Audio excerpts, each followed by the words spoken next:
Welcome to Uriah Heep, the Magician's Podcast. I'll be covering every studio song the band has recorded and every bonus track that I can find. Each week we'll go over a new song from the beginning to where they are currently, and as they keep adding albums, I'll keep adding shows. Let the deep dive party begin. In the magic garden, some were singing, some were dancing. Hello, ladies and gentlemen, and welcome to another episode of Uriah Heep, the Magician's Podcast. I am your host, Scott Haskin, and there's a little bit of irony going on right now, actually. Now, on between Friday and Saturday, I typically record the shows that go out Monday, Tuesday, and Thursday. And then on Wednesday, I record the show that goes out on Friday. That way, if there's any reviews, donations, Patreons, anything like that, I can catch them all instead of making them wait another week. So the irony, though, is that it has been barren here in the desert, with the exception of one rain for almost a year, I think was the total of weeks.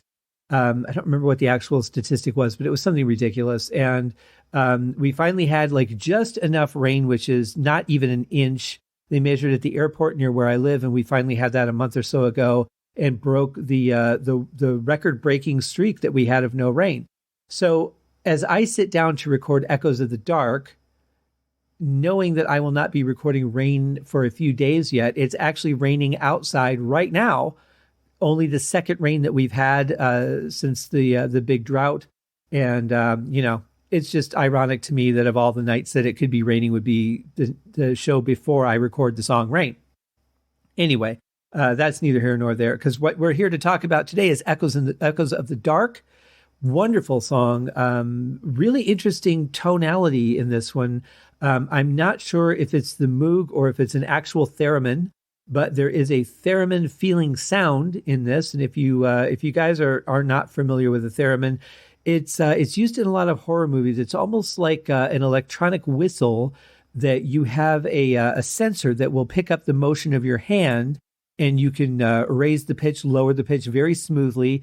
When you're playing a keyboard, you have keys that you hit, and there's intervals between the notes.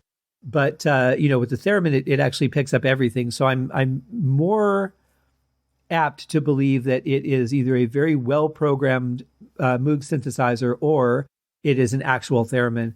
And it's a sound I've heard Ken use before, and it definitely fits this song. Like I typically, when I think of a theremin, I typically think of horror movies. It was used in the Shining soundtrack, that sort of thing. And it is kind of creepy, but it can also be used in a very lovely other way. And I think it's used very well in this song. So we'll probably get into more of that as that part of those parts of the song come in. But it's a great instrument just the same. I own a very strange version of a theremin. It's more like a guitar pedal, and I don't think it works anymore, but it had that same thing. It was, basically like the motion sensor of your hand. It didn't have the full dynamic range of a full-on theremin, though. But it was, it sounded cool nonetheless. I don't think I ever used it for anything before. It probably doesn't work anymore. But that's what happens when, when you just time your purchases versus when you actually need something. Little tip to all you musicians out there. I do it too. I buy things all the time with the full intention of using something. And then, 2 years later, I'm like, did I ever even listen to what that sounded like? I don't think I did. Happens quite often because, you get caught up in sales and things like that. And I bought this at the NAMM show. They had one and I thought it was really cool. And I thought, if I don't get it now, I'm going to have to wait a whole year. And I just went ahead and bought it and then never used it for anything. So yeah, it happens, but it's a cool pedal nonetheless. So Echoes in the Dark. Yeah. Really interesting mood to this song overall. Theremin or not, I think it would have been an interesting mood even without that. But I'll let you guys judge for yourself. Let's just jump right into the song. Here is Echoes in the Dark.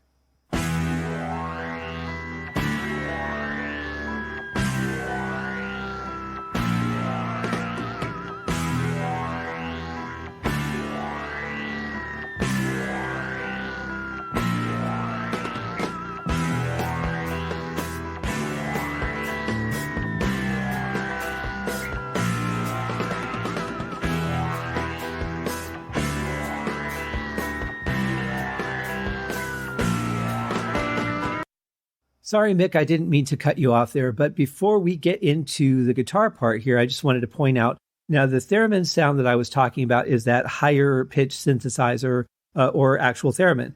The lower sort of globule sounding synthesizer, that is definitely a Moog. No question in my mind about that. But it's a nice piece. It's got a good mood to it. It's kind of intriguing. You're kind of, I don't know if like feeling on the edge of a mystery but you feel like something interesting is about to happen. It has such an interesting feel to it. So let's just see where the song goes. But I know it's going to a guitar.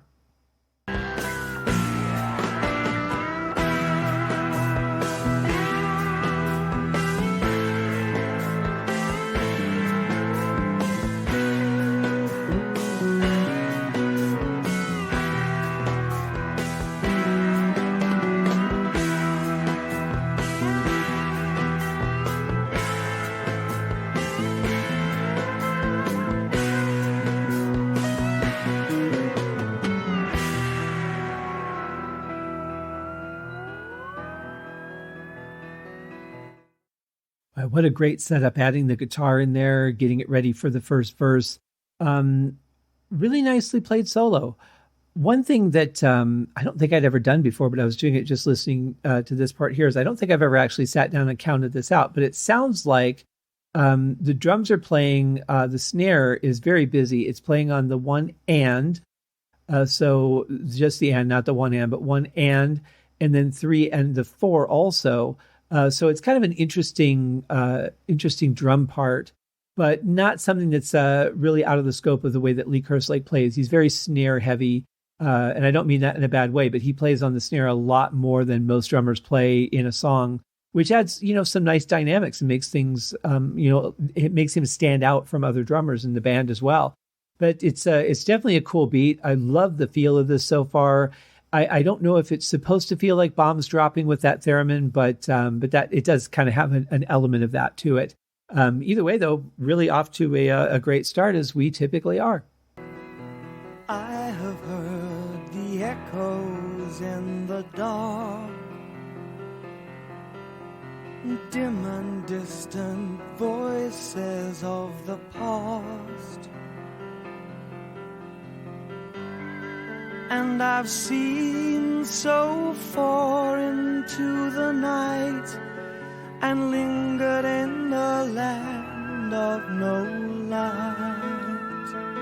I didn't mention earlier the piano that's playing underneath all of this, just really gently moving everything forward quite nicely. But I really want to point out the amount or type of reverb that they're using on the vocal. It's really different. It's not a huge reverb. It's not a dense reverb. It's like just enough to make you feel like you're in a different place, a different land than we were in before. Quite an interesting choice. I'm not exactly sure what it is, but it really gives off a nice feel to the vocal, I think.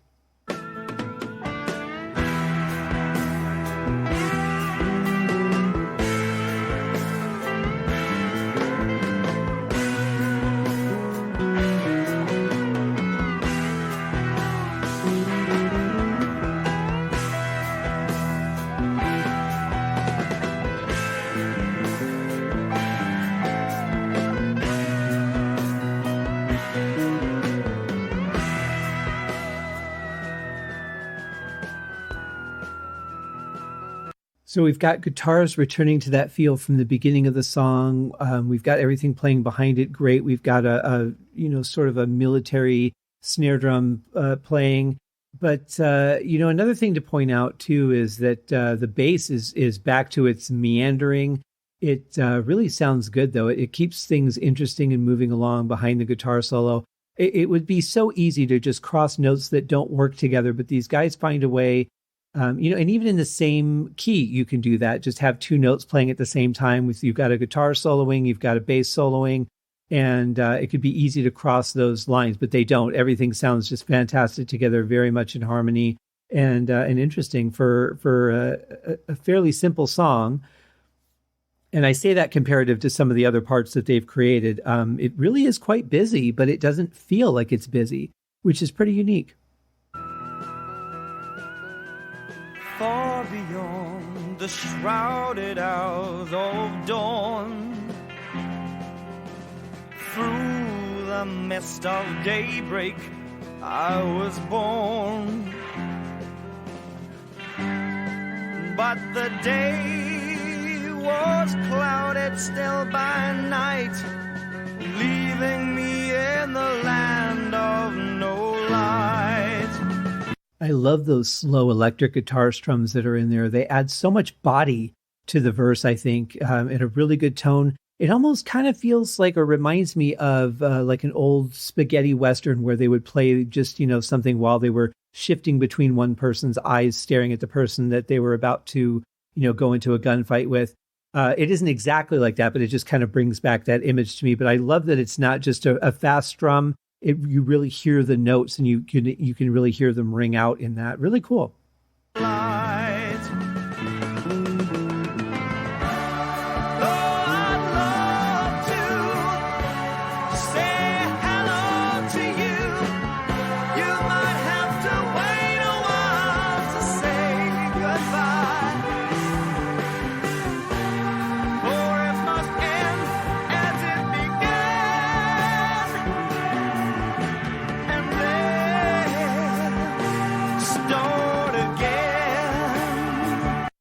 What a powerful section. I love the delivery of the vocals.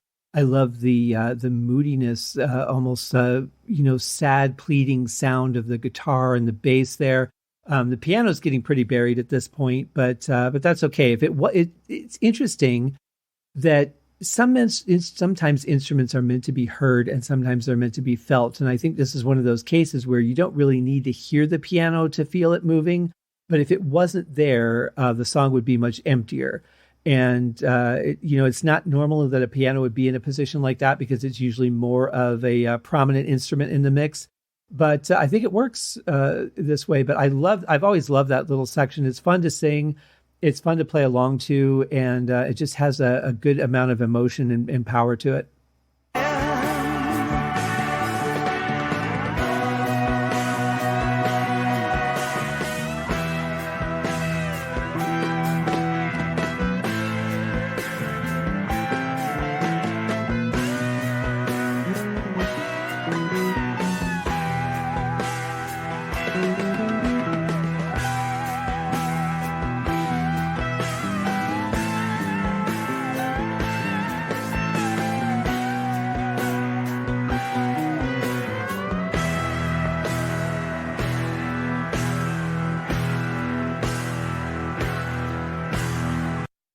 I think that the mix is a little bit off balance in this song. I think the vocals are just slightly too loud and the bass is slightly too loud, but maybe the panning is part of that. The bass is panned slightly to the left of center, but your guitar solos are all the way in the right. And that's that to me is a little bit off balance because both the bass and the guitar are playing a lot of dynamics that I think could have been evened out a little more. But, again, that's just my audio opinion.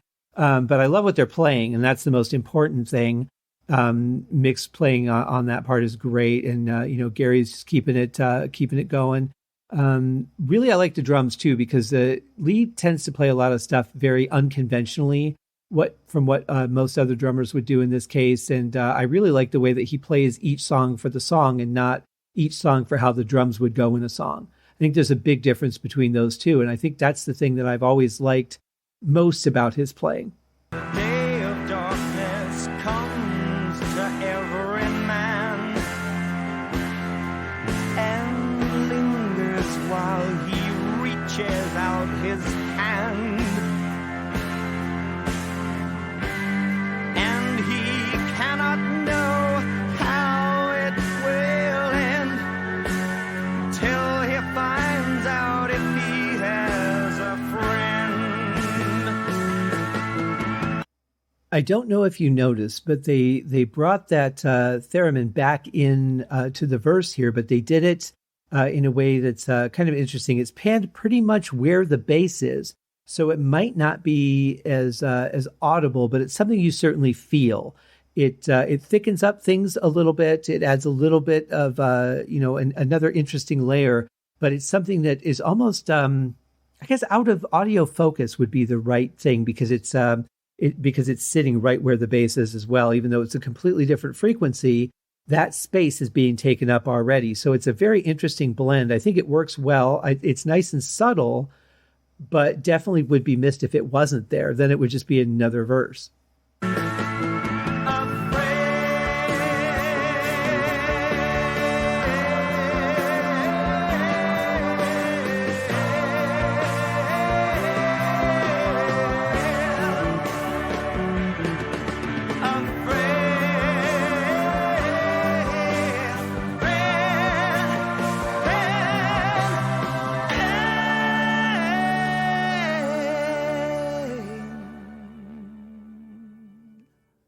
What a great and powerful ending.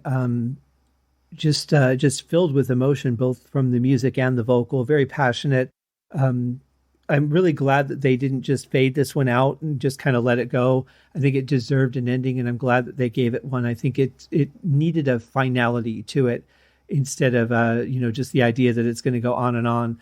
I really like that. But there's something that I heard in the beginning of the song right before the vocals came on, and I'm going to replay it for you now. It sounds like it maybe somebody hitting the mic stand or maybe setting like a cup down or something.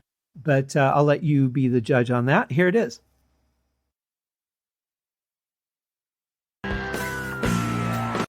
So it's just a little bump there at the end. And again, this is right before the first bit of vocals come in. If the engineer heard it, I'd like that they left that in. I like the fact that we hear stuff that makes it human instead of just some magical thing that comes together, because at the end of the day, these are people that are sitting down and writing a piece of music, recording a piece of music, producers making decisions, engineers making decisions. And I like personally hearing things like that. There's also a tick at the end as the song's coming to an end. But that's, it's not a huge deal.